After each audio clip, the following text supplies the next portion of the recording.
পটির সমস্যায় যখন হতাশ, যখন পটির ওষুধ ফেল করে যাচ্ছে, ঠিক তখনই মুশকিল আসান করবে এই পরীক্ষিত সমাধান। পটি নিয়ে আপনাদেরই জিজ্ঞাসা করা পাঁচটি প্রশ্নের জবাব। কেন আমার পটির ওষুধ ফেল করে যাচ্ছে? ওষুধ কোনটা ভালো? গ্যাসের সমস্যায় কি কোনো খাবার বাদ দেব? কনস্টিপেশনে কি গাইনোকোলজিক্যাল সমস্যার বারবারন্ত হয়? পেটে সার্জারির পরে কনস্টিপেশনের কি বা সমাধান? সব রইল এখানে। যারা বহু বছর ধরে কনস্টিপেশনের সমস্যার মোকাবিলা করতে না পেরে হতাশ, তারা অনেকেই হাল ছেড়ে দেন। অনেকে এমনও দাবি করেন যে তারা অন্যের থেকে সম্পূর্ণ আলাদা এবং তাদের জন্য মেডিকেল সায়েন্স আবার নতুন করে লিখতে হবে। নিজেকে গ্রহান্তরের প্রাণী ভাবার আগে দরকার কিছু আত্মবিশ্লেষণ। মনে রাখুন, আপনি একা নন। মুক্তি আছে, তবে তা চিনে নিতে হবে। 1. কেন আমার পটির ওষুধ ফেল? হাঁটা, জল খাওয়ার হ্যাবিটে লুকিয়ে থাকে কনস্টিপেশনের ওষুধ কাজ না করার গোপন সংকেত। পটি কি দিয়ে তৈরি হয়? পটির মধ্যে থাকে প্রচুর পরিমাণে জল। পটির দ্বিতীয় উপাদান হলো হজম না হওয়া শাকসবজি আর ফলের ফাইবার। আর 3 নম্বরটা চমকে দেওয়ার মতো, পটির ওজনের অর্ধেক আমাদের কোলনের ব্যাকটেরিয়া বা জীবাণু। আমাদের এক বাংলা রিসার্চ ভিডিও ভালো পটির কলাকৌশল ওষুধ ছাড়াই কিভাবে পটির সমাধান করবেন সেই নিয়ে বিশদে বলেছি। নিচে রইল লিঙ্ক। সেই ভিডিওতে আমরা আরও আলোচনা করেছি ফাইবার, যথেষ্ট জল, শারীরিক নড়াচড়া এবং পটির সমস্যা নিয়ে, যা কিনা ওষুধ ছাড়াই ভালো পটির গোড়ার কথা। তবে কারোর কিছুদিন দরকার হয় পটির ওষুধ। এই প্রসঙ্গে 4টি ভুল ধারণার কথা জানিয়ে রাখি, যা কিনা আপনার পটির ওষুধকেও ফেল করিয়ে দিতে পারে। প্রথম ভুল, ফাইবারের সোর্স না জানা। যথেষ্ট ফাইবার না খেলে ওষুধ খেলেও পটি ঠিকঠাক হবে না। অনেকে মনে করেন কাজু বাদাম, সকালে উঠে 3টে ভেজা আমন্ড, এ সমস্ত খেলে বোধহয় শরীরে ফাইবার ঢোকে আর তাতেই পটি হবে। এগুলোতে সামান্য ফাইবার থাকলেও তা মোটেই যথেষ্ট নয়। বাজার করতে গেলে জানা দরকার ফাইবারের সঠিক সোর্স কোথায় আছে। জানা এবং সেই লিস্ট বাজারে যাওয়ার আগে ফোনের মধ্যে লিখে নিয়ে যাওয়া। বাজারের ভিড়ে যাতে মাথা খাটাতে না হয়। আপনার কাছে যদি লিস্ট না থাকে, তবে ডেসক্রিপশনের ফর্ম ফিল আপ করলে আমরা আপনাকে সেই লিস্ট পাঠিয়ে দিতে পারি। সুসিদ্ধ শাক, রান্না করা সবজি, খোসাসহ ফল ভালো করে চিবিয়ে খেলে তবেই তারা শরীরের ফাইবারের যোগান দেবে। এই প্রসঙ্গে মরশুমি সুস্বাদু ফলের কথা ভুলে গেলে চলবে না। আম, কাঁঠাল, কমলালেবু, আরও কত কি। কিন্তু খেতে হবে নিয়মিত। আর দিনের প্রতিটি মিলে, ব্রেকফাস্ট, লাঞ্চ এবং ডিনার সবেতেই থাকা দরকার কিছু পরিমাণে ফাইবার। একদিন ফাইবার খেয়ে 7 দিন কাজ করবে, একথা ভুলেও ভাববেন না। দরকার প্রতিদিন। দ্বিতীয় ভুল, নিয়মিত এক্সারসাইজে অবিশ্বাস। একথা ঠিকই, একদিন বিছানায় শুয়ে বিশ্রাম করলে পরের দিন ঠিক পটি হতে পারে, কিন্তু খুব বেশি দিন তা স্থায়ী হবে না। শুনতে অপ্রীতিকর বলে মনে হলেও যারা নড়াচড়া করতে পারেন না, ঘাম ছড়িয়ে এক্সারসাইজ করেন না, তাদের পটির রাস্তার মুভমেন্ট স্লো হয়ে যায়।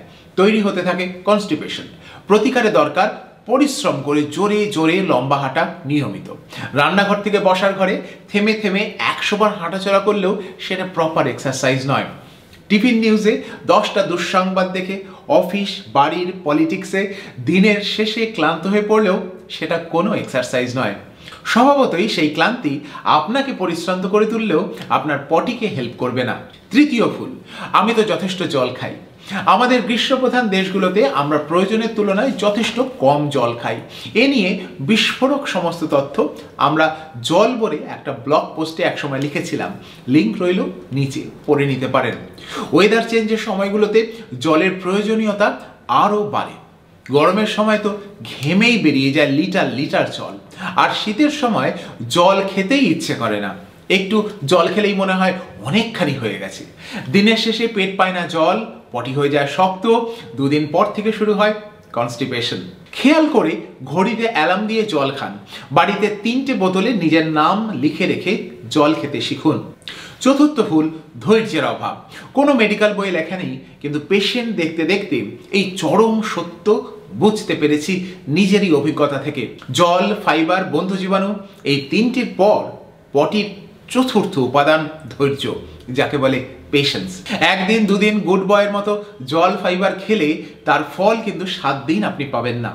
শরীরের জন্য সাধনা করতে হবে প্রতিদিন। তাই হঠাৎ করে গুড বয় হয়ে চরম কনস্টিপেশনের দিনগুলোতে আমি তো সব কিছু ফলো করি, অথচ আমার কোনো ওষুধই কাজ করে না, এই সমস্ত কথা বলে নিজের এবং আশেপাশের মানুষজনের মনের জোর কমিয়ে দেবেন না। আজকে থেকেই যে ভালো হ্যাবিট আপনি তৈরি করতে শুরু করলেন তার ফল পেতে আপনাকে কমপক্ষে 7 থেকে 10 দিন অপেক্ষা করতে হবে। আর পটির ওষুধ শুরু করলে, আর বিশেষত তা যদি কনস্টিপেশন তৈরি হয়ে যাওয়ার পর শুরু করা হয়, তাহলে তার ভালো এফেক্ট পেতে 4-5 দিনও সময় লেগে যেতে পারে। এটা ঠিকই, কিছু ওষুধ আছে যেগুলো কয়েক মিনিট বা কয়েক ঘন্টায় কাজ করে, কিন্তু সেই ওষুধগুলো দীর্ঘমেয়াদী স্বাস্থ্যের জন্য মোটেই ভালো নয়। সুতরাং কোয়ালিটি ওষুধে ফল পেতে হলে ধৈর্য আপনাকে ধরতেই হবে। এই চতুর্থ পটি ম্যাজিক ধৈর্যের অভাবেই অনেকে ভাবেন তিনি বোধহয় গ্রহান্তরের মানুষ, তার জন্য মেডিকেল বইও আবার যেন লিখতে হবে। ওষুধের কথায় নেক্সট প্রশ্ন 2, পটির মেডিসিন কোনটা ভালো? পটির 1000 রকম ওষুধ, তার মধ্যে 3টে কমন ওষুধ নিয়ে ছোট্ট করে বলে রাখি, জানলে ওষুধগুলো ব্যবহার করতে আপনার সুবিধা হবে। প্রথম, ল্যাকটুলোজ। ল্যাকটুলোজ কিন্তু মোটেই কনস্টিপেশনের ওষুধ ছিল না। 1930 সালে আবিষ্কার হওয়া ল্যাকটুলোজকে আমরা প্রায় ভুলতে বসেছিলাম। বেশ কয়েক দশক পর দেখা গেল এই ল্যাকটুলোজ লিভারের কঠিন অসুখেও জীবন দেয়, তবে খেতে হয় অনেকটা করে দিনে, 70 চামচেরও বেশি পার ডে। লিভারের পেশেন্ট খুব নালিশ করতে শুরু করলেন, বেঁচে তো আছি কিন্তু বড্ড পটি হচ্ছে। ব্যাস, বিজ্ঞানীরা ল্যাকটুলোজের এই সাইড এফেক্ট কাজে লাগিয়ে অল্প ডোজে আমাদের বানিয়ে দিলেন ল্যাকটুলোজওয়ালা পটির ওষুধ। পৃথিবীতে অনেক ওষুধই তার এফেক্ট থেকে সাইড এফেক্টের জন্য বেশি বিখ্যাত, ল্যাকটুলোজ তেমনই এক। আপনি যখন পটির সমস্যায় ল্যাকটুলোজ খাচ্ছেন তখন অনেকটাই কম ডোজে খাচ্ছেন, যাতে আপনার পটিটা শুধু নরম হয়। লিভার ফেলিয়ারের পেশেন্টকে বোতল বোতল ল্যাকটুলোজ খাওয়ানো হয়, তবেই সে ভালো থাকে আর তার পটিও হয়। আর আপনি তো খাচ্ছেন মাত্র কয়েক চামচ। তাই ল্যাকটুলোজ কম খাচ্ছেন না বেশি, এই বলে খুব বেশি মাথা ঘামাবেন না। ল্যাকটুলোজ শরীরে এমনিতেই ঢোকে না, আর যেটুকু ঢোকে সেটুকুও কিডনি খুব তাড়াতাড়ি শরীর থেকে বার করে দেয়। ল্যাকটুলোজের ওভারডোজ আজ পর্যন্ত আমরা সেরকম ভাবে শুনিনি, তাই ভয় নেই। ল্যাকটুলোজ যখন আপনি খাচ্ছেন তখন আপনার কোলনে বন্ধু ব্যাকটেরিয়া ল্যাক্টোব্যাসিলাস আর বিফিডোব্যাকটেরিয়াম গ্রুপের ব্যাকটেরিয়া ল্যাকটুলোজকে ভেঙে ল্যাকটিক অ্যাসিড, অ্যাসিটিক অ্যাসিড আর ফর্মিক অ্যাসিড আর কার্বন ডাই অক্সাইড বলে একটা গ্যাস তৈরি করে। এই কেমিক্যালগুলো আমাদের রক্ত থেকে জল টেনে নিয়ে আসে কোলনের ভেতরে। ফলশ্রুতি হিসেবে পটি হয় নরম, আপনার সকাল হয়ে ওঠে আরও মধুর। আধুনিক যুগের ওষুধ শাস্ত্রে ল্যাকটুলোজ যেন এক আশীর্বাদ, কিন্তু এর একটাই দোষ, কাজ করতে বেজায় স্লো।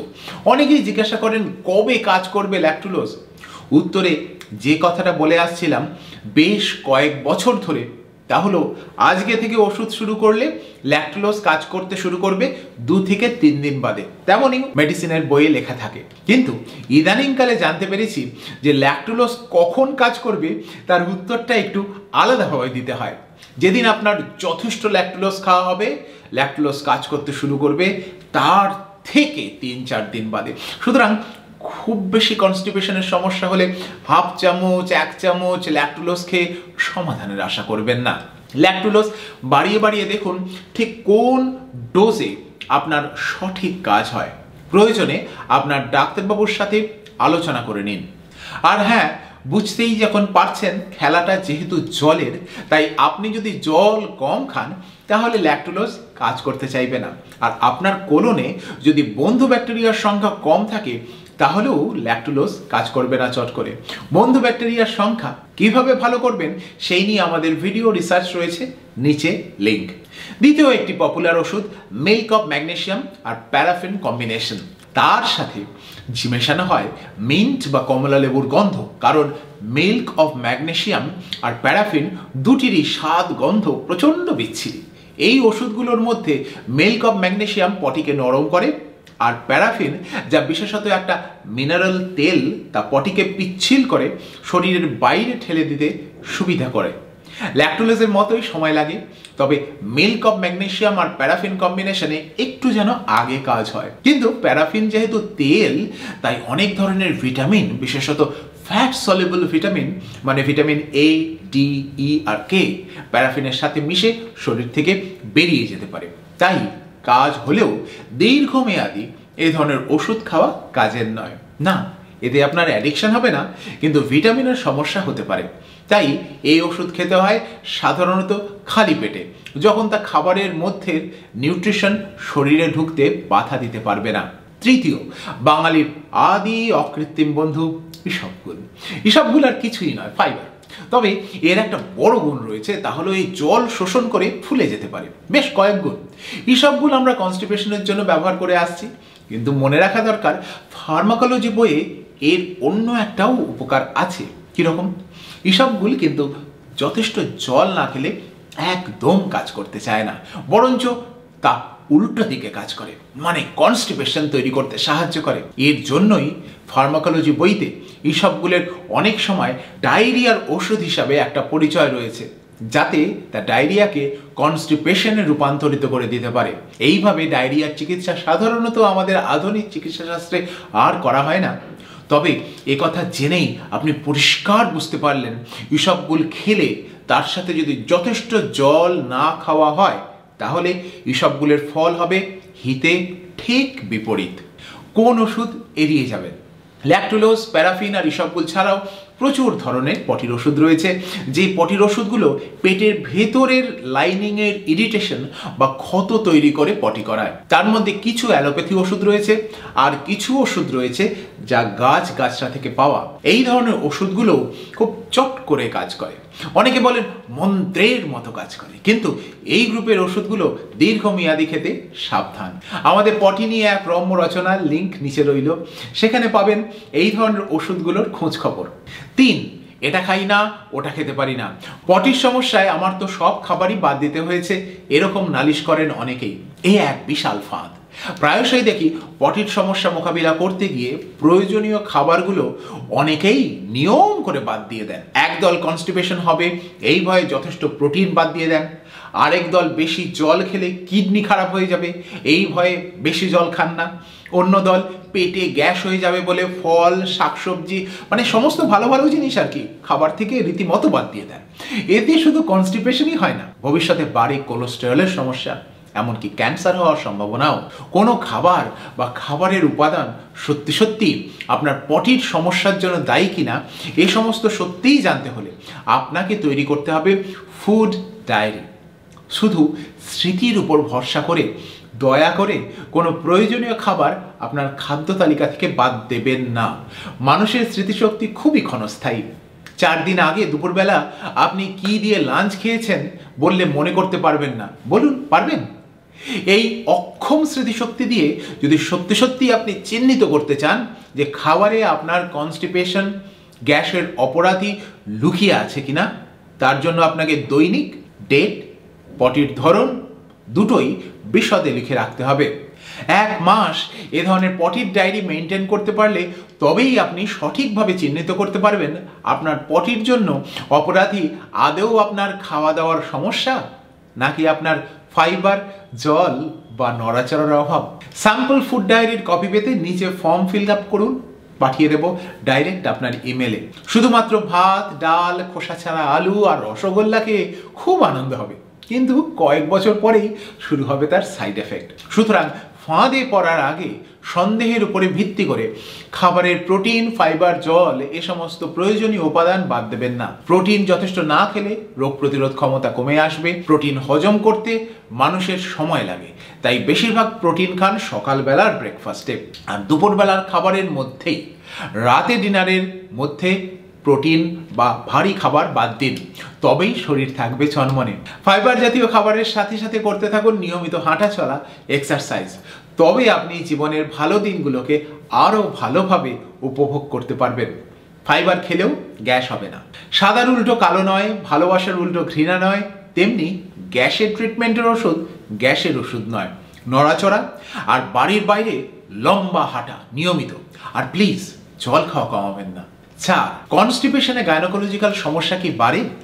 এর সোজা সাপটা উত্তর হ্যাঁ। পিরিয়ডের ব্যথা, এন্ডোমেট্রিওসিসের পেইন, তলপেটের ব্যথা, ইউরিনারি ইনফেকশনের জনিত সমস্যা সবই বহুগুণ বেড়ে যায় সাথে কনস্টিপেশন থাকলে। ভুলে গেলে চলবে না, gynaecological organ uterus, ovary, Fallopian টিউবের সামনের দিকের প্রতিবেশী ইউরিনের রাস্তা, আর পেছনের দিকের একদম গা ঘেঁষাঘষি করে থাকে পটির রাস্তা। তাই পটির সমস্যা বা ইউরিনের সমস্যা হলে গাইনোকোলজিক্যাল সমস্যার স্বভাবতই বারবারন্ত হয়। মনে রাখা দরকার, ইউরিন, গাইনোকোলজিক্যাল আর পটির সমস্যা, এই তিনজন প্রতিবেশীর মধ্যে একজনের সমস্যা হলে আরেকজনও কাঁদতে থাকে, জীবন হয়ে যায় দুর্বিষহ। তাই পটির দিকে বিশেষ নজর রাখুন। 5. পেটে সার্জারির পরে কনস্টিপেশন। পেটে সার্জারির পর রিকভারির সময় কনস্টিপেশন অ্যাভয়েড করার জন্য নজর দেওয়া প্রচণ্ড দরকারি। এতে যে শুধু আপনার কষ্ট কম হবে তাই নয়, সেলাইগুলো থাকবে আরও ভালো। ভবিষ্যতে হার্নিয়া হওয়ার সম্ভাবনা কম হবে। অপারেশনের পরে অবাঞ্ছিত ব্লিডিং, ইনফেকশনের সম্ভাবনাও হবে কম। কিন্তু অনেকেই সার্জারির পরে কনস্টিপেশনে ভুগতে শুরু করেন। আর হ্যাঁ, এ সমস্ত হয় ডাক্তারের ওষুধ প্রেসক্রাইব করার পরেও। এই ধরনের কনস্টিপেশনের একটা বড় কারণ ওভার কনফিডেন্স, ইচ্ছা করে নয়, অজান্তেই। সার্জারির পর ভালো পটি হওয়ার মূল মন্ত্রগুলো কিন্তু আলাদা হয়ে যায় না, যেগুলো আমরা এই ভিডিওর গোড়াতেই বলেছি বা আমাদের ভালো পটির কলাকৌশল ভিডিওতে বলেছি। সেই মূল মন্ত্র একই থাকে। যেটা সমস্যা হয় সেটা ওভার কনফিডেন্স। আমার তো কোনোদিনই পটির সমস্যা হয়নি বা আশা থাকে আজকে তো আমি ওষুধ বন্ধ করে দিলে 1 মাস ধরে আমার সেই ওষুধের ভালো এফেক্ট যেন থেকে যাবে, আজকে জল না খেলেও কালকে আমার পটি ভালো হবে। এই ধরনের কিছু সমস্যা, এই সমস্তই আর কি। সার্জারির পরে হাঁটা চলা, যথেষ্ট জল আর ডাক্তার প্রেসক্রাইব করা পটির ওষুধ নিয়মিত খেতে ভুলবেন না। কিন্তু অপারেশন সেরে বাড়িতে ফিরে এসেই 2 দিন বাদে হঠাৎ করে কনস্টিপেশন তৈরি হওয়ার একটা বড়সড় কারণ যথেষ্ট জল না খাওয়া। ডাক্তার যেরকম বলেছেন সেই রকমভাবে ফাইবার বা নরম ফাইবার না খাওয়া। আর 3 নম্বর, যথেষ্ট হাঁটা চলা বা নড়াচড়া না করা। একবার কনস্টিপেশন শুরু হয়ে গেলে চট করে ওষুধ কাজ করতে চাইবে না। তাই পেটে সার্জারির পর দিন থেকেই পটি নরম করার সাধ্য সাধনা শুরু করুন, প্রতিরোধ করুন সমস্যা।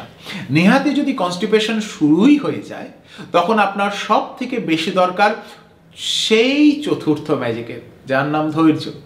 এক্ষেত্রেও আপনার ওষুধপত্র বাড়তি খেয়ে ডাক্তারের কাছে ফোন করে আপনি রেজাল্ট তো পাবেনই, কিন্তু তার জন্য লাগবে সময় আর লাগবে ধৈর্য।